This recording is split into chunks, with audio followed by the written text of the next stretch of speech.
여러분 안녕하십니까, 윤경민입니다. 해마다 인구는 줄어드는데 많은 이들이 지방을 떠나서 수도권으로 몰리면서 지역 소멸 위기가 가속화하고 있습니다. 쇠퇴한 도시의 활력을 불어넣는 도시재생도 지역 소멸, 특히 도심 공동화 문제를 해결하는 방안으로 손꼽히는데요. 오늘은 일본 사례를 중심으로 살펴볼까 합니다. 스튜디오에 한국토지주택공사 토지주택연구원 이삼수 단장 자리했습니다. 안녕하십니까? 어서 오십시오. 네, 안녕하십니까. LH 토지주택연구원 이삼수입니다. 반갑습니다. 네, 일본에서 공부하셨죠? 네네. 예, 그래서 이제 우리가 일본이 우리보다 먼저 고령화에 진입을 했고 또 도시 소멸, 지역 소멸 문제도 먼저 경험해서 심각하기 때문에 그쪽에서 조금 노하우가 있지 않을까 해서 이제 모셨습니다. 네. 예. 자, 먼저 일본 사회의 그 지역 소멸 시기에 지금 어느 정도, 몇 시 정도까지가 있다고 보십니까? 지금 이제 2008년부터 일본 인구 감소하기 시작했습니다. 예. 1억 3천만 명 정도에서 지금 한 1억 2천 한 300만 명 정도 되니까요. 700만 명 가까이가 예, 줄었군요. 이제 70만 명에서 지금 줄어들고 있는데 사실은 오늘 일본 그 신문의 헤드라인이 뭐냐면 일본의 47개 광역지자체 전체 인구가 줄어들고 있다. 라고 네. 메인 타이틀이었습니다. 그렇고요. 이제 지금 2014년에 마츠다 보고서라는 게 있습니다. 마츠다 보고서에 보면 앞으로 2040년이 되면 예. 일본의 기초지자체의 50%가 소멸할 것이다. 절반이 없어진다. 예. 그 우려 속에서 이제 본격적으로 지역 소멸 논의가 시작되기 시작했습니다. 야, 그렇군요. 절반이 사라진다. 뭐 우리도 그에 비해서 결코 나은 환경은 아니라고 봅니다만은, 자, 그렇다면은 일본의 도시 공동화 현상, 이게 이제 그 큰 문제가 되고 있는데 어떠한 문제들을 겪어왔습니까, 일본 사회가? 실제로 이제 일본도 1960년대 고도 성장기가 있습니다. 우리나라 70년대, 80년대 같이. 그렇죠. 그때 이제 대도시 도시의 주택 공급이 부족하기 때문에 외곽에 이제 뉴타운, 우리나라 말하면 신도시죠. 신도시를 짓기 시작했는데 그러면서 이제 도심이 공동화되는 현상이 네. 많이 발생했습니다. 왜냐하면 외곽으로 빠져나가니까. 대규모 쇼핑센터도 나가고 주택도 나가다 보니까 그래서 이제 1990년 이제 특히 일본 버블기를 맞으면서 네. 그 문제가 심각했습니다. 그래서 특히 이제 중심시가지 네. 상권을 중심으로 한 재테와 이제 주택의 공동화 현상이 일어났습니다. 예. 그런 측면에서 보면 엄청나게 많은 문제가 있었고 그 문제를 해결하기 위해서 이제 1996년에 중심시가지 활성화법도 제정하고 2002년에는 도시재생특별조치법이라는 제도를 통해서 도심 공동화 문제를 해결하려고 노력했습니다. 중심시가지 활성화법, 이거는 구체적으로 어떤 건가요? 이제 지역 상권 있죠. 예.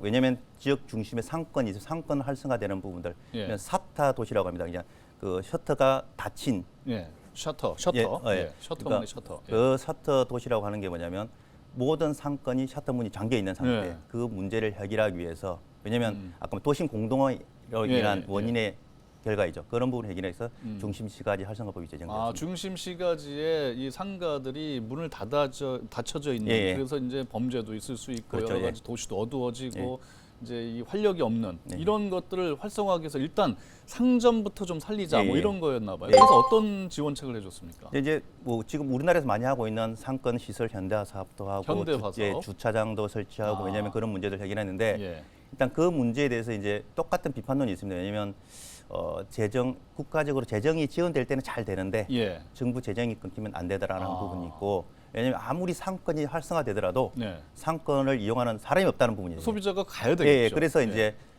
상권 주변에 주택을 어떻게 공급할 것인가. 예. 도심 공동화가 뭐냐면 인구가 빠져나가는 그렇죠. 거기 때문에 빠져나가는 거죠. 인구를 이제 다시 불러들이기 위한 도심 주택 공급이 네. 이슈가 됐던 부분이에요. 예. 그런 부분들. 그 일환으로서 이제 2002년에는 이제 도시 재생 사업으로 예. 다시 좀 연결되는 부분도 예. 있습니다. 일본 사회가 이제 거품이 붕괴되면서 또 집값이 폭락했지 예, 예, 않았습니까? 뭐 그런 문제가 연결돼서 또 상권도 죽고 뭐 이런 거 있었으니까 네. 상권을 활성화하기 위해서 거기다 이제 지원을 해주고 주차장을 또 마련한다든지 그 다음에 또 그 주변에 주택 사업도 하고 이렇게 이제 병행을 했던 것 같습니다. 자, 일본 도시재생하면 이제 우리가 마치즈꾸리라는 용어를 쓰는데 마치즈꾸리가 이제 마을 만들기라는 예, 뜻이지 예, 않습니까? 마을 만들기, 우리가 생각하는 도시재생하고는 조금 다른 개념인가요? 어떤가요? 그렇죠. 이게 마치즈쿠리 안에 도시 재생도 포함되어 있다고 봅니다. 사실은 마치즈꾸리가 더 큰 개념이군요. 큰 개념이고요. 아, 예. 사실은 이제 일본에도 마치즈쿠리가 뭐냐고 물어봤을 때 백인백색입니다. 왜냐하면 자기 분야에서의 마치즈쿠리는 다른 형태이기 때문에 예. 그러니까 뭐 도시 재생을 하는 사람 마치즈쿠리와 환경을 생각하는 마치즈쿠리는 다른 부분이 있고요. 그럼에도 불구하고 마치즈쿠리 이제 뭐 일반적인 용어로서 쓰이고 있는 부분도 되겠습니다. 예. 왜냐하면 이제 마취쭈꾸리가 생겨난 배경 자체가 예. 이제 아까도 말했지만 1960년대 고도 성장기 이후에 실제로 뭐 경제 성장을 했지만 그에 비해서 우리 삶은 바뀌는 게 별로 없더라. 삶의 질은 그대로더라. 예, 그러니까 예. 지역 주민이 느끼는 가치관의 변화가 있었습니다. 왜냐하면 삶의 질이라는 부분들이 예. 물질적인 풍요보다는 좀 더 우리 지역 사회가 좀 더 풍요로워지는 예. 그런 부분에서 생기는 이제 주민운동, 자발적인 예. 주민운동이라고 예, 예, 보시면 되겠고요. 예. 이제 그게 이제 1970대, 80대 가면서 이제 행정에서 계속 이제 그걸 지원하기 위해서 뭐 제도도 만들고 예. 지원해주고 있는 부분입니다. 예. 그런 부분이 이제 다르고 행정은 보면 크게 보거든요. 그 예. 시각으로 보기 때문에 이제 주민들이 원하는 미시적인 뭐 지역 문제에 대한 접근이 없기 때문에 지역 주민이 사실은 이제 개미의 눈이라고 그러거든요. 개미의 눈처럼 개미의 이 눈. 예. 이제 무슨 행정은 이제 새의 눈이니까 위에서 두루두루 보는 거고요. 예. 이제 주민들은 개미의 눈, 지역에서 밀착해서 예. 문제를 어떻게 해결할 것인가라는 그런 의도에서 시작된 거라고 보시면 되겠습니다. 재밌는 표현이네요. 예, 예. 행정기관, 뭐 지자체라든가 뭐 구청 이런 데는 새의 눈, 그러니까 날면서 예, 멀리서 예. 보니까 이 땅에서 무슨 일이 일어나는지 잘 모르고 예, 예. 개미, 주민들의 개미의 눈은 내 주변에 뭐가 있는지 예, 예. 잘 아니까 예, 예. 지역 밀착적으로 그래서 주민이 자발적으로 참여하고 이끌어가는 그게 네. 이제 마취쭈꾸리 네, 네. 마을 만들기, 공동체 만들기 뭐 이런 거군요. 네, 네. 우리의 도시재생 사업하고는 뭐 좀 차이가 있는 것 같은데 도시재생 방식 일본의 특이점 어떤 게 있을까요?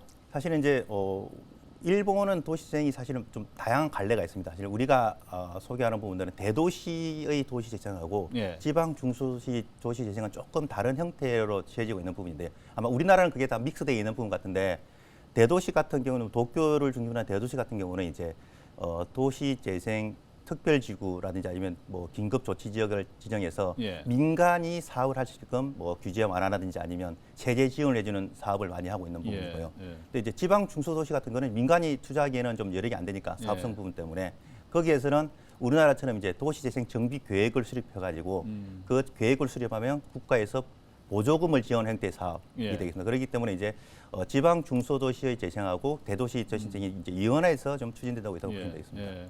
그러면 예를 들어서 이제 도쿄 같은 경우도 예, 예. 도심에 보면은 롯본기 힐즈라든가 예, 예. 뭐 미드타운이라든가 예, 예. 이런 데도 정부의 그 예산이 투입이 된 곳입니까? 정부의 예산은 투입되는 게 아니고 정부에서 이제 뭐 규제 완화라든지 예. 농중률이라는 금표를 높여주는 부분들. 제도적으로. 왜냐하면 예. 도시 재생에 기여할 수 있는 공공성이 인정될 경우에는 그런 예. 부분들이 있는 거고요. 음. 그런 부분들은 재정보다는 이제 그 국가 재정보다는 세제 지원입니다. 그래서 이제 그렇게 예. 사업을 할 경우에는 이제 뭐 세제 지원, 그런 세금 쪽에 좀 적게 예. 걷는다든지, 예, 그렇군요. 자 그리고 최근에는 또 가장 널리 알려진 것 가운데 하나가 일본에서 도시재생하면은 사가현의 다케오 도서관, 예, 이게 예. 좀 유명하더라고요, 예, 예. 그죠? 이거 좀 설명 좀 해주시죠. 다케오 도서관 하면 이제 우리가 많이 알고 있죠. 이제 쯔타야 서점하고 예. 스타벅스의 콜라보레이션입니다. 이제 사실은 이제 일본 대도시에서는 이게 흔한 현상이거든요. 이제 예. 그 부분이지만 특히 이제 지방 중소도에서 공공 도서관을 민간 서점 예. 회사에 예. 위탁 운영을 시키는 예. 그러니까 획기적인 부분이었죠. 이게. 그렇죠. 네. 그렇기 때문에 이제 많은 이제 뭐 관광객도 몰려들면서 이제 많은 효과를 보고 있는 부분이었고 그 과정에서 이제 사실은 또 이제 그런 과정에서 그 성과가 주변 도시에 엄청나게 많이 전파되었고요. 네. 우리나라 지자체도 엄청나게 많이 방문하고 있다고 그렇죠. 그러시더라고요. 네. 보니까요.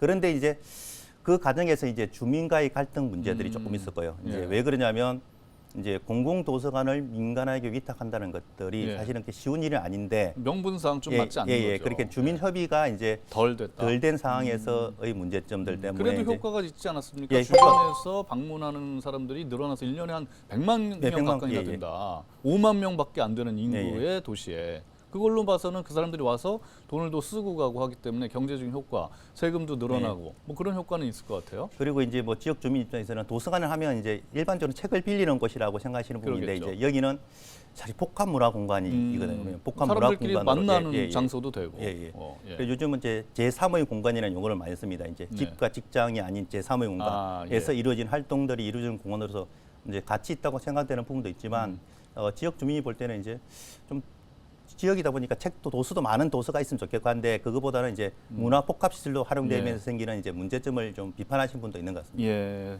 그러니까 일본의 대형 서점, 체인점이죠. 거기하고 또 커피숍, 대형 커피숍이 같이 이제 작업을 했는데 책을 빌려서 보는 도서관임에도 불구하고 약간 시끌벅적하고 음악도 흐르고 커피도 마시고 또 만나서 이야기도 하고 그래서 좋은 점도 있는 반면에 뭐 지역 주민들 입장에서는 왜 상의도 없이 이렇게 했느냐 또 이런 갈등도 있었다는 얘기라서 이런 거를 추진할 때는 지역 주민들과의 어떤 그 사전 설명이나 이런 걸 통해서 충분히 의견을 반영하는 게 좋겠다. 이런 벤치마킹 포인트를 하나 우리가 얻을 수 있을 것 같습니다. 또 하나 사례를 보면 일본의 나오시마 섬 이게 이제 원래 산업 폐기물로 가득했던 곳인데 1980년대까지만 해도 이게 예술의 섬으로 탈바꿈해서 또 화제가 되고 있습니다. 이건 어떤 배경으로 이렇게 된 겁니까? 사실 조금 전에 이제 미쯔비시 제철소 이제 있었는데 환경 문제도 심각했었고 그런 환경 문제 때문에 이제 젊은이들이 많이 빠져나가는 공간이 있습니다. 그러다 보니까 이제 뭐 지역이 쇠퇴했던 부분이고 여기서는 이제 그 사회 공헌을 할 수 있는 이제 베네세 홀딩스라는 이제 사회 공헌 기업들이 있습니다. 그 기업들이 이제 이 지역에서 어떤 걸 하면 좋을까라는 고민이 시작되는 부분이고 사실은 나오시마는 엄청나게 유명한 예술가들의 그 전시관들이 많습니다. 이게 이제 박물관도 많고요, 이제 미술관도 많고 뭐 원래 있었던 겁니까? 아니면 새로 다 지었던 새로 지은 거군요. 일부러 목적을 가지고. 근데 뭐 안도 타다오 건축가 같은 경우 우리나라에도 이제 엄청나게 많은 건축물을 짓고 있는 부분도 있고요. 그다음에 또 하나 부분은 이제 그 제가 좀 제일 재밌게 봤던 건 이제 그 쿠사마 야요이 예술가 있습니다. 호박 무늬에 엄청나게 유명하신 분이거든요. 이제 어떻게 보면 이제 그분의 예술품이 두 개가 진짜 호박이 두 개가 이제 내리는 입구에 하나 있고요. 그다음에 이제 미술관 옆에도 하나 있고 그분도 엄청나게 이제 유명하신 분이기 때문에 그걸 보러 이제 관광객들이 가는 거군요. 큰 호박 그림이니까 그런 부분도 있습니다. 그런 부분들 갖고 이제 뭐 아까 말했던 이제 사회공헌기업과 지자체와 주민들이 그걸 어떻게 할 것인가라는 부분. 그다음에 또 거기 있는 빈집을 이용해서 어떻게 빈집 프로젝트도 많이 했습니다. 왜냐하면 사람들이 나갔으니까 빈집을 가지고 뭐 행위 예술, 설치 미술도 하면서 다양한 사람들이 이제 보고 즐길 수 있는 것들이죠. 이제 뭐 자연 환경뿐만 아니라 새로운 문화의 그 뭐랄까요, 그런 걸 이식시켰던 부분도 있습니다. 문화를 가지고 죽어가던 도시를 되살린 케이스군요. 유명한 작가들의 작품을 설치를 한다든가 또 이제 도시가 사람들이 이제 다른 도시로 빠져나가면서 빈집이 생기는데 그 빈집을 또 이제 전시회장으로 또 이제 탈바꿈시키고 좋습니다.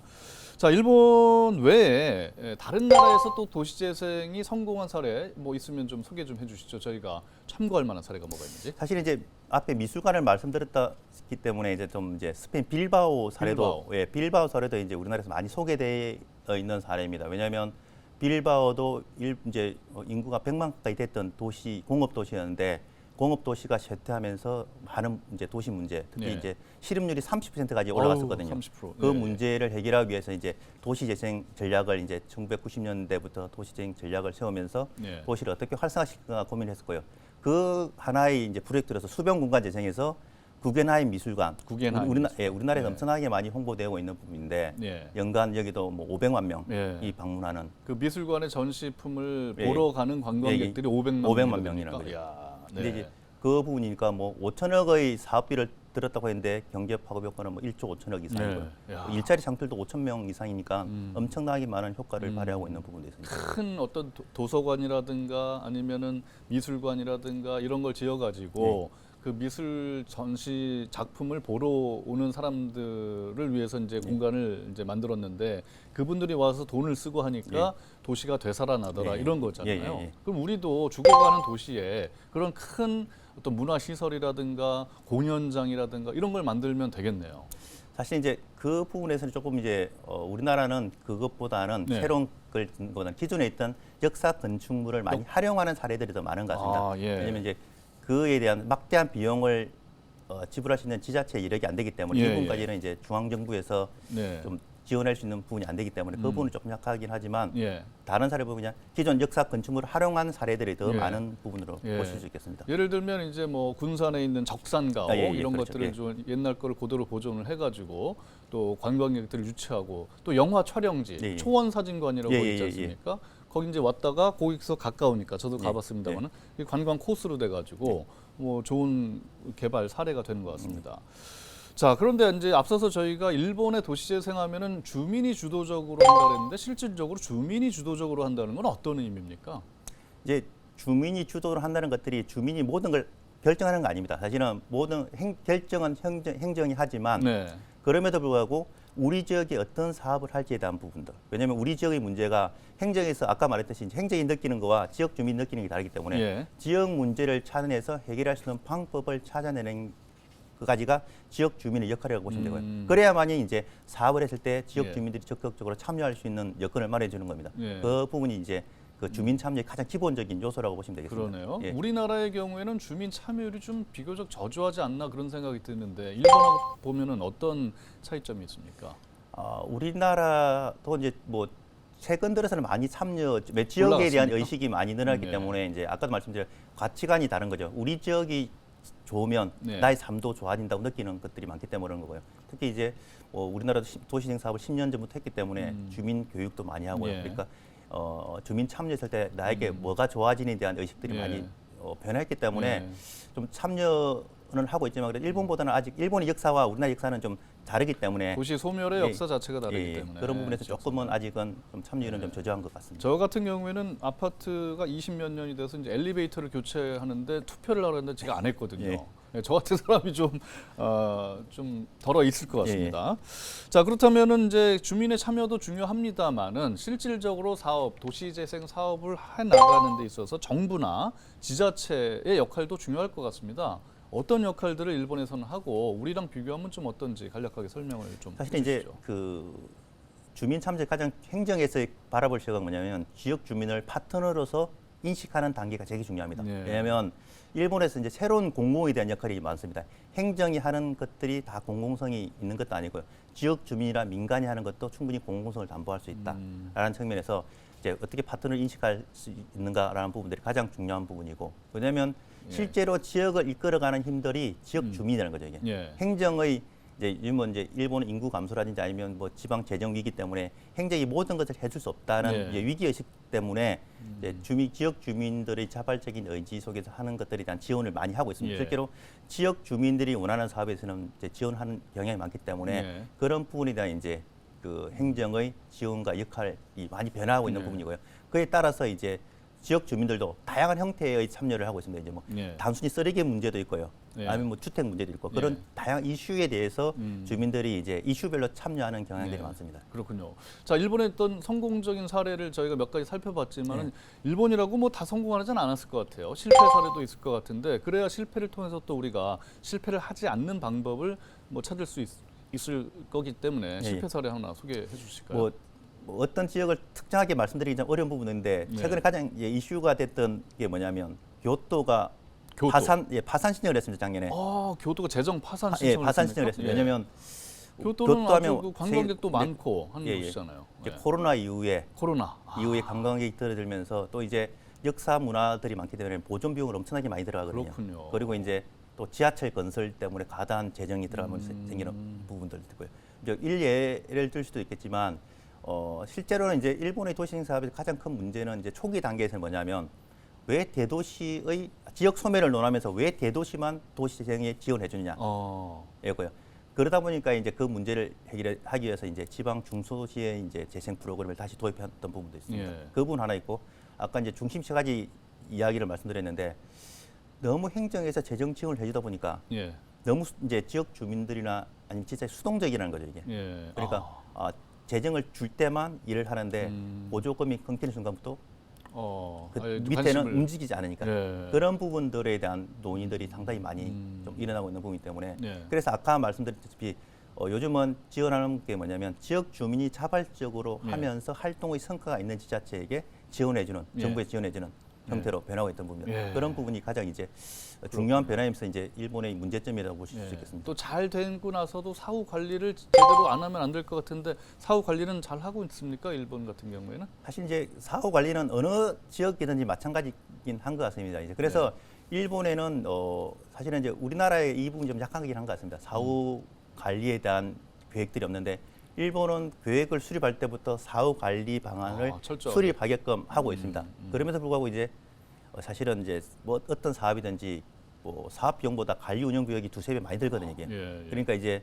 그 부분에 대한 고민을 하지 않고서는 이제 실패하는 경향이 많은 부분인데 예. 그래서 일본에는 지역 매니지먼트라는 제도를 또 지역 매니지먼트 관리죠. 예. 네. 예면 개발 이후에 그 네. 지역을 어떻게 관리할 것인가라는 부분들. 그걸 통해서 이제 지역 매니지먼트를 통해서 지역을 어떻게 효과적으로 관리할 것인가라는 예. 부분들. 여기서도 이제 주민이나 지역의 이제 민간 기업들의 역할들을 강조하고 있는 부분이 있고요. 예. 그게 아마 최근에 우리나라에 가장 이제 많이 좀 고민하고 있는 부분이 되지 않을까 하는 생각이 듭니다. 예, 아이고 일본 사례 여러 가지 잘 들었습니다. 본 말씀 잘 들었습니다. 예, 감사합니다. 예. 자, 지역 소멸 위기 극복 프로젝트 오늘은 일본의 사례 중심으로 도시 재생에 대한 이야기를 나눠봤습니다. 다음 시간에는 우리나라 도시 재생의 현주소 그리고 문제점은 무엇이 있고 어떻게 하면 위기를 막을 수 있는지에 대해서 알아보도록 하겠습니다. 시청해주신 여러분 대단히 고맙습니다.